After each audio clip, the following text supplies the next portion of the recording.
আসসালামু আলাইকুম বন্ধুরা, কেমন আছেন সবাই? আশা করি সবাই ভালোই আছেন। আমি এখন কড়াইতে তেল দিয়ে নিলাম, তারপরে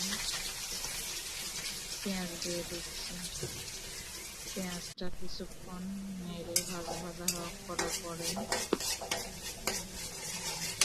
তাতে আমি সব রকমের মশলা দিয়ে দিলাম। হলুদ গুঁড়া, মরিচের গুঁড়া, ধনিয়া গুঁড়া, জিরা বাটা, পেঁয়াজ বাটা, আদা বাটা, রসুন বাটা, লবণ একত্রে পেঁয়াজের মধ্যে ঢেলে কিছুক্ষণ নেড়ে নিয়েছি।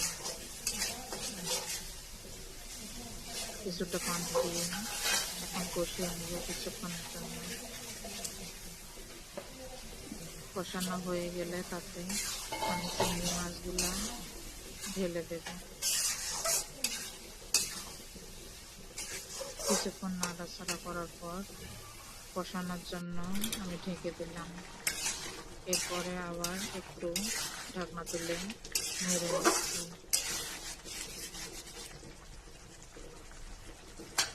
আমি এখানে চিংড়ির দো পেঁয়াজা বানাচ্ছি। আপনারা দেখে জানাবেন কমেন্টে কেমন হয়েছে রান্না।